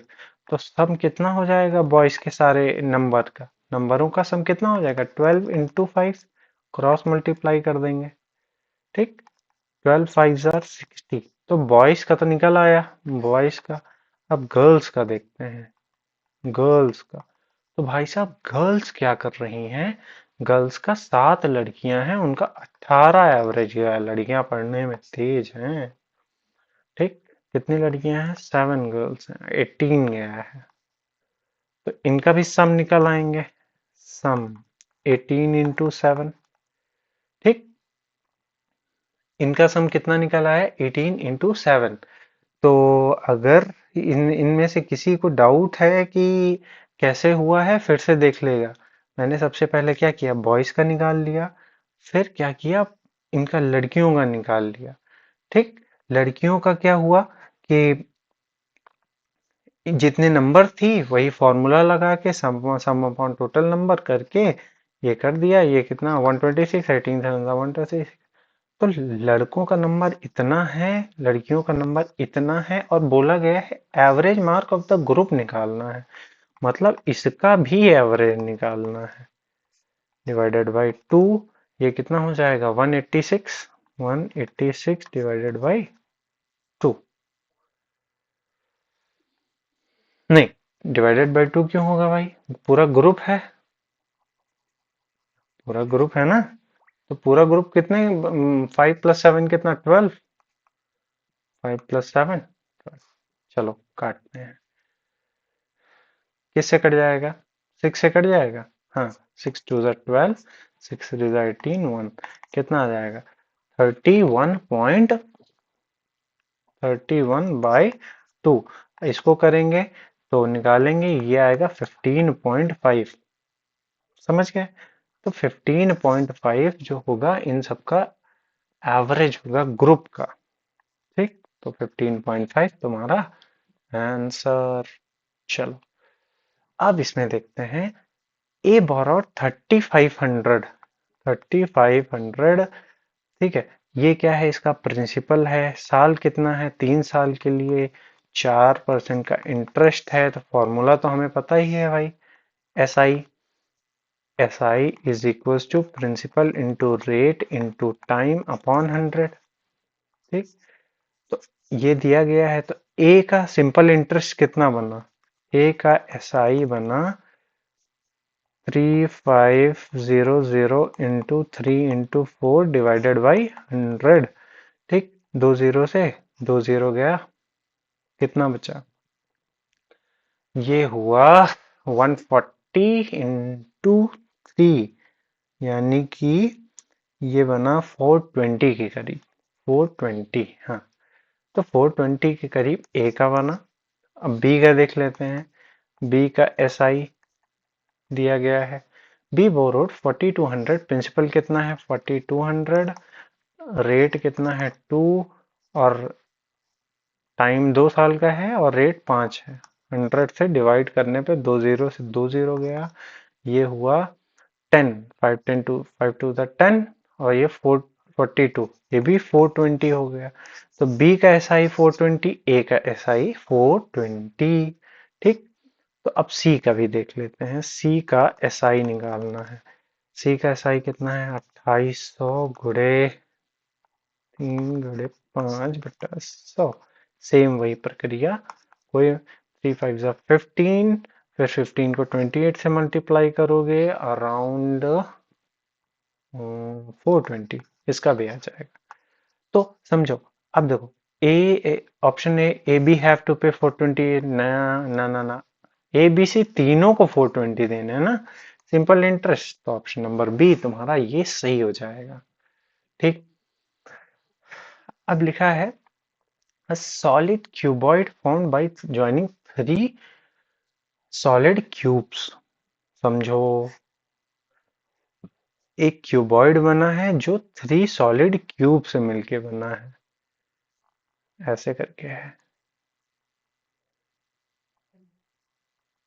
ठीक, ये थोड़ा सा सही से बनाता हूं मैं।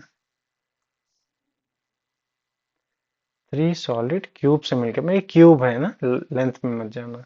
एक क्यूबॉइड बना दिया गया है यहाँ पे। ठीक, तो ये बताओ, ये क्यूब जो है इसकी जो साइड है, क्यूब की तो साइड फिक्स होगी, 4 4 4।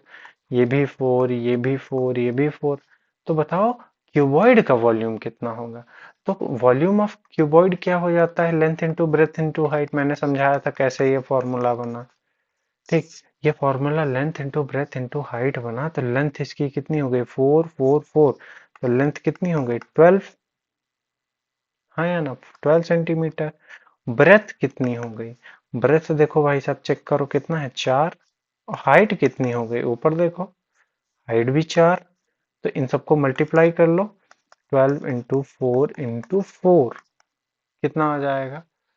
4 4 16, 12 इंटू 16 मल्टीप्लाई कर लो। 16 10 160 और 16 2 32, इस तरह से निकालेंगे। मतलब 10 + 2 में ब्रेक करेंगे, फिर मल्टीप्लाई करेंगे फॉर फास्टर कैलकुलेशन। 160 32, ये कितना निकल आया? 192 centimetre cube. That is the answer. चलो अगले क्वेश्चन पे चलते हैं। अगला क्वेश्चन क्या कह रहा है, प्यार से समझेंगे कि 41 is a prime number. 41 prime number है, ये तो बात पक्की है, क्योंकि इसका फैक्टर 1 है और इटसेल्फ है। ये भी बात बहुत अच्छी बात है। मैंने बताया था प्राइम नंबर वो नंबर्स होते हैं जिनका या तो खुद से कटें या तो 1 से कटें। उनके दो ही फैक्टर होते हैं प्राइम नंबर के, two factors only, factors only. ठीक, तो both A and R correct, और आर सही एक्सप्लेनेशन है ए का, बस। अब बोला गया क्या है कि ट्रेन कवर्ड डिस्टेंस। अब एक ट्रेन है जिसने डिस्टेंस कवर की है कितना, with the speed of 120 kilometre. तो 120 किलोमीटर पर आवर कितना, 40 मिनट्स में कवर किया है। ठीक, अच्छी बात है। If the speed of a train increase to 150, 150 में इंक्रीज कर दिया है उसको, तो कैसे करेंगे? तो समझो कि 120 किलोमीटर्स इतना किया गया है, तो हमें पता है speed is equal to distance upon time होता है। ये किलोमीटर पर आवर है, तो 40 मिनट्स को हम आवर में बदलने के लिए क्या करते हैं, 40 डिवाइडेड बाई क्या, 60। हाँ है ना, तो ये हो जाएगा 2/3, यानी कि 2/3 आवर्स टाइम हो गया, टाइम। और स्पीड कितनी है, वो तो किलोमीटर पर आवर में दी ही गई है। तो हम डिस्टेंस निकाल सकते हैं क्रॉस मल्टीप्लाई करके, d is equal to speed into time. तो स्पीड क्या हो जाएगी हमारी, स्पीड हो जाएगी 120 इंटू टाइम कितना है, 2/3।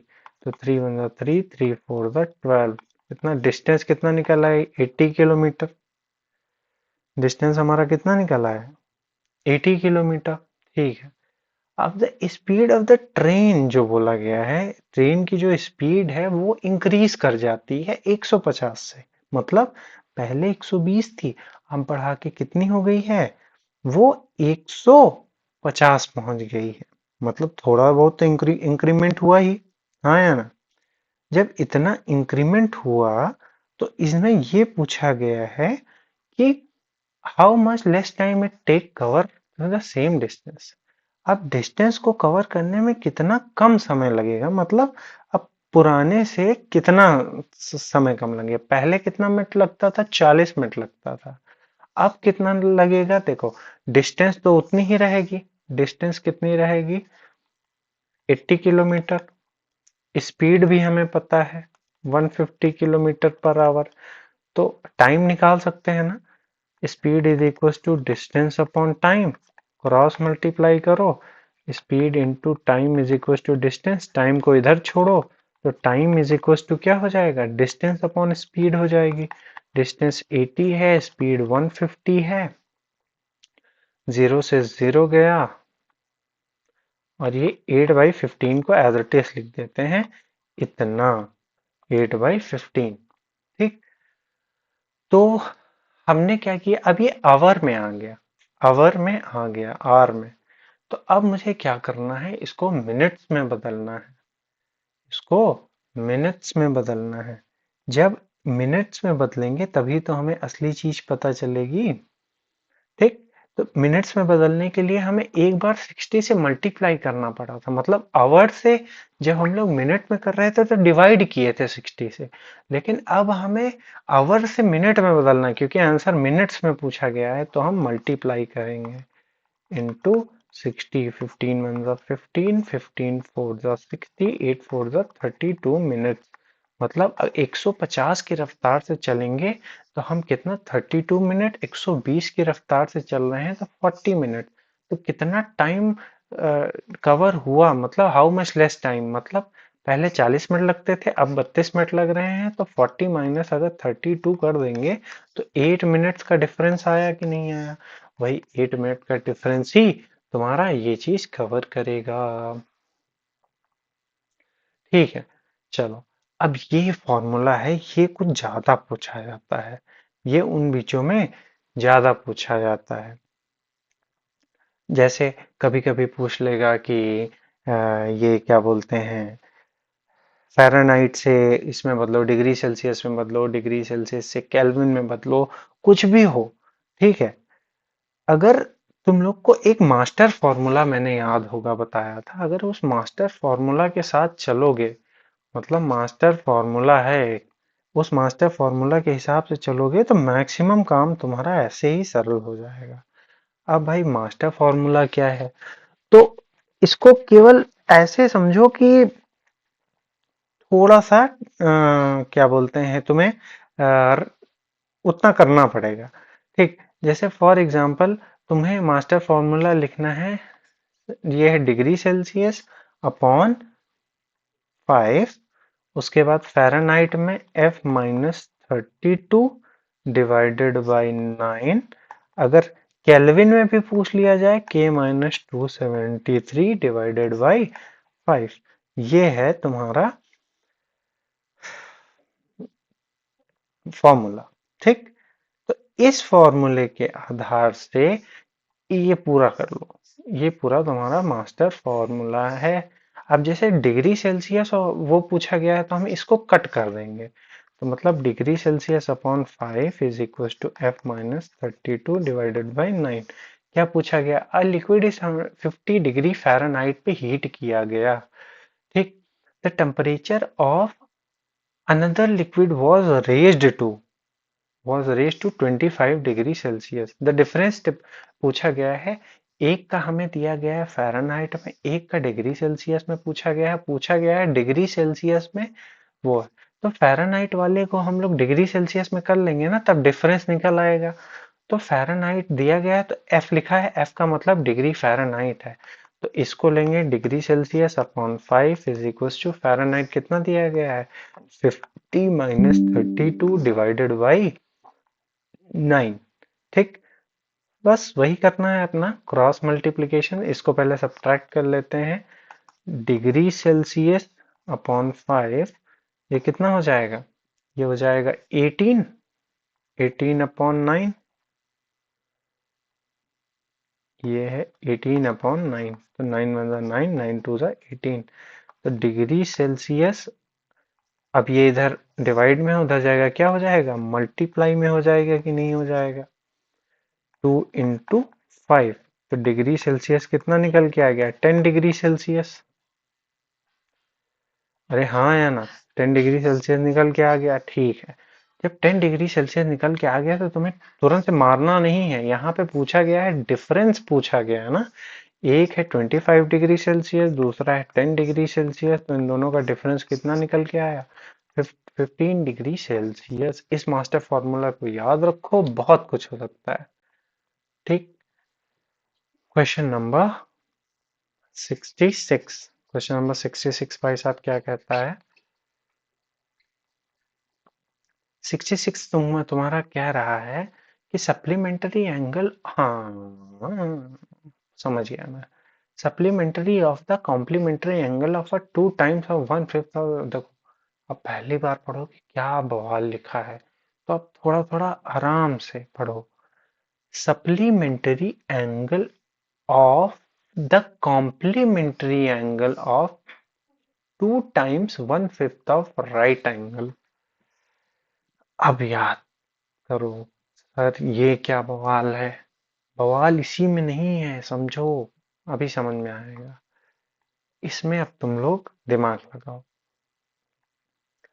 ठीक, तो सबसे पहले मैं सजेस्ट यही करता हूँ बच्चों को, पीछे से सॉल्व शुरू करना स्टार्ट करो। ठीक, पीछे से इस वाले क्वेश्चन को पीछे से सॉल्व करो। ठीक, लिखा है 2 times 1/5 of right angle. 1/5 of right angle सबसे पहले निकाल लो, इसको सॉल्व करो। तो 1/5 ऑफ राइट एंगल का मतलब कितना हुआ? 5 1 जा 5, 5 1 जा 5, 5 8 जा 40, मतलब 18 डिग्री हो गया। चलो, मेरा एक लाइन सॉल्व हुई, मेरी एक लाइन सॉल्व हो गई। अब दूसरी लाइन क्या कहती है? 2 टाइम्स 1/5। 2 टाइम्स 1/5 मतलब 1/5 तो हमने निकाल लिया, तो इसको 2 टाइम्स कर दो। 18 × 2 कितना हो जाएगा? 36। 36 डिग्री। चलो, तब कॉम्प्लीमेंट्री एंगल, इसका कॉम्प्लीमेंट्री, कॉम्प्लीमेंट्री का मतलब जो 90 से रिलेशन वाला, मतलब इसका कॉम्प्लीमेंट्री ऑफ 36 कितना हो जाएगा? 90 - 36। अरे हाँ या ना? ये बचा 54 डिग्री। 54 डिग्री। चलो, इतना भी हो गया। The supplementary angle of, the supplementary, अब 54 है, इसका सप्लीमेंट्री पूछा गया है, मतलब 180 से सप्लीमेंट्री 180, कॉम्प्लीमेंट्री 90। ऐसे याद कर लेना कि कॉम्प्लीमेंट्री सी पहले आता है तो 90, सप्लीमेंट्री एस बाद में आता है तो वो। ठीक, ये बच्चा 6, ये बच्चा 2 1 2 6। क्या 1 2 6 है कहीं? हाँ है। चलो, आगे बढ़ते हैं।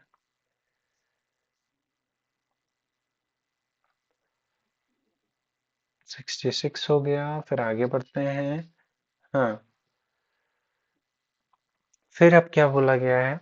अब बोला गया है जो अनीता है, उन्होंने सर्टेन सम इन्वेस्ट किया, ठीक है, एट द इतना 5%, मतलब रेट कितना दिया गया है? 5% दिया गया है। ठीक, और टाइम कितना दिया गया है? 4 years। ठीक, और प्रिंसिपल कितना दिया गया है? प्रिंसिपल हमारा नहीं दिया गया है, सिंपल इंटरेस्ट दिया गया है। कितना? 850 रुपीज मिला है। तो हमें पता है बहुत, S I is equals to principal into rate into time upon 100 होता है। तो हमें इसमें क्या निकालना है? प्रिंसिपल निकालना है। तो प्रिंसिपल निकालने के लिए प्रिंसिपल को इधर छोड़ो, बाकी सबको उधर फेंक दो। तो ये क्या हो जाएगा? S I into 100 is equal to P into R into T. R और टी मल्टीप्लाई में है, ये क्या हो जाएगा? डिवाइड हो जाएगा। ठीक है, तो पी इतना हो जाएगा, उसके बाद हम लोग उतना करेंगे। ठीक है, हाँ, तो इतना निकल आया सभी का। ठीक, जब इतना निकल आया तो रेट और टाइम मल्टीप्लाई में ही इधर आएंगे, क्या हो जाएंगे? डिवाइड में हो जाएंगे। तो प्रिंसिपल का फॉर्मूला हमने बना लिया। प्रिंसिपल का जब फॉर्मूला बना लिया तो हम प्रिंसिपल निकाल सकते हैं। एसआई कितना है? 850। 850 इंटू 100 अपॉन रेट और टाइम कितना दिया गया है? रेट और टाइम 5 × 4 कितना दिया गया? 5 × 4 मतलब 20 दिया गया है। ठीक, तो इसको हम लोग सॉल्व कर सकते हैं, मतलब 850 इंटू 100 अपॉन 20। एक जीरो से एक जीरो गया। ठीक, कितना बचा इसका भाई? ये है 8500 डिवाइडेड बाई 2। इसको आधा करें, 2 4 जा 8, 2 2 जा 4, 50। ये कितना? 4250। मतलब जो अनीता थी उसने इतना पैसा इन्वेस्ट किया था, जो अनीता थी उसने इतना पैसा इन्वेस्ट किया था। तो अब हमें निकालना है जो सुनीता है, उसने जब इन्वेस्ट किया तो उसका डिफरेंस निकालना है। यहाँ पे क्या दिया गया है? उन दोनों का डिफरेंस दिया गया है। ठीक, उन दोनों का डिफरेंस दिया गया है। तो डिफरेंस में क्या हो जाएगा?